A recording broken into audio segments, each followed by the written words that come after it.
अनिल कुमार दीक्षित का अपने video channel Dixit जी speaks के सभी श्रोताओं को सादर नमस्कार। हमारे इस वीडियो चैनल में उनका अभिनंदन है, स्वागत है। आज है मंगलवार और तारीख है 20 अप्रैल सन 2020। आज के जिन विषयों पर हम चर्चा करेंगे, दो विषय हैं हमारे पास। एक तो है पंचायत चुनाव और दूसरे है कोविड। जैसे कि आप जानते हैं कि कोरोना महामारी ने हमारे देश में भयंकर रूप से आतंक मचा रखा है। पूरे देश में जो ये कोरोना की दूसरी लहर आई है, इसने लोगों को परेशान क्या, भयभीत कर दिया है। करीब पूरे देश में 2 लाख से अधिक केस पिछले 10 दिनों के अंदर निकल चुके हैं और अस्पतालों में सुविधाएं अपर्याप्त हैं। लोग अस्पतालों में ऑक्सीजन नहीं है, बेड्स नहीं हैं लोगों को, और यहाँ तक कि कुछ लोगों का कहना है कि शमशान घाटों पर जलाने के लिए लकड़ी नहीं मिल रही है।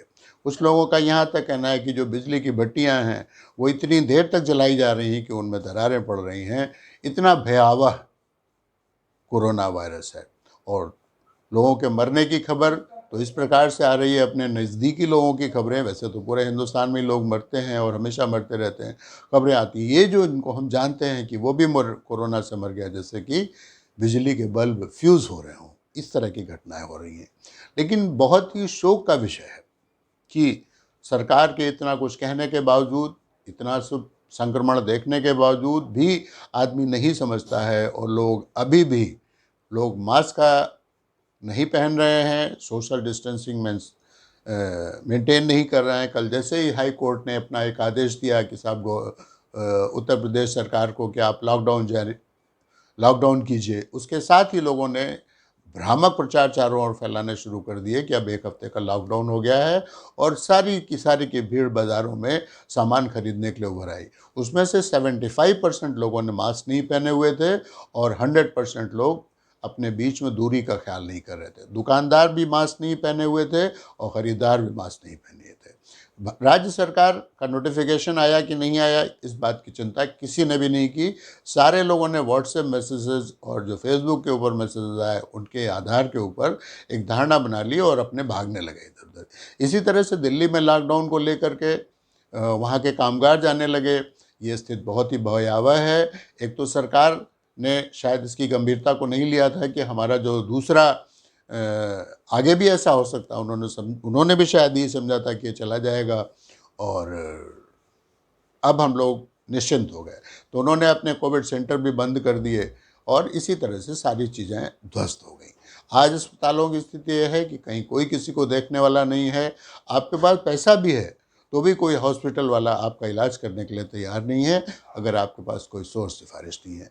तो मेरा सरकार से अनुरोध है कि वो कोविड के नियमों के पालन के लिए, मास्क लगाने के लिए, सोशल डिस्टेंसिंग मेंटेन करने के लिए और अपने हाथों को सैनिटाइज करने के लिए लोगों को जागरूक करने की अब आवश्यकता नहीं है, उनके खिलाफ सख्ती करने की आवश्यकता है।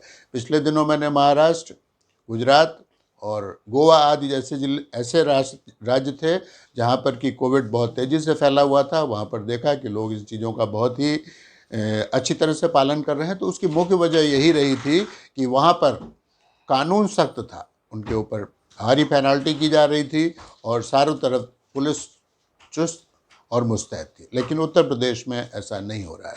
अच्छा, इसीलिए मैं सरकार से दरख्वास्त करूंगा कि वो इस ओर सख्त कदम उठाए। अब हम बात आते हैं अपनी दूसरी बात पर, चुनाव। पंचायत चुनाव भी हो रहे हैं और हमारे 4 राज्यों और एक केंद्र शासित प्रदेश में चुनाव होने हैं। अभी पश्चिम बंगाल में शायद 3 या 4 चरणों का चुनाव अभी होना बाकी है। ठीक है, वो चुनाव तो होने ही हो जाएं। मेरी समझ में इस समय जो पंचायत चुनाव होने हैं इनको बिल्कुल स्थगित कर देना चाहिए। पंचायत चुनाव की इतनी ज़्यादा आवश्यकता नहीं है, जबकि देश में एक महामारी बुरी तरह से हावी है। उस पीरियड में इस तरह से पंचायत चुनाव करवाना मेरे ख्याल से एक भूल होगी। सिर्फ एक महामारी को बढ़ावा देना और बहुत सारे ऐसे लोगों का मृत्यु के काल में चले जाना होगा कि जिनको कि शायद अभी जाने की आवश्यकता नहीं है। अब की बार का कोरोना जो है युवाओं को भी बहुत बुरी तरह से प्रभावित कर रहा है और बच्चों को भी प्रभावित कर रहा है और बुज़ुर्गों को तो कर ही रहा है। अब की दफ़े उसके सिम्टम्स भी दूसरे हैं, उसके लक्षण भी दूसरे हैं और वो सीधे हमारे फेफड़ों पे वार कर रहा है। मेरी समझ में सरकार से मेरा अनुरोध है कि वो पंचायत चुनाव को स्थगित कर दे 6 महीने के लिए। उनके पास बहुत सारे कानून होंगे जिनका उपयोग करके वो इसको रोक सकती है। और मैं इसी सरकार से इसी दरख्वास्त के साथ कि पंचायत चुनाव को रोके और कोरोना के लिए अस्पतालों में सुविधाएं बढ़ाने के लिए जो सरकार हमारी जिसने अभी कह दिया कि 18 वर्ष से ऊपर वालों के लिए भी आप जो है टीके लगाए जाएंगे, लेकिन टीके तो है ही नहीं, लगाएंगे कैसे आप? पहले वो चीज़ें सुनिश्चित कर लें, उसके बाद इस तरह की घोषणाएं करें और पंचायत चुनाव स्थगित करें और सख्ती से कोरोना के नियमों का पालन सुनिश्चित करें। इसी के साथ मैं अपनी बात समाप्त करता हूँ। नमस्कार, आपसे कल फिर मिलेंगे, तब तक के लिए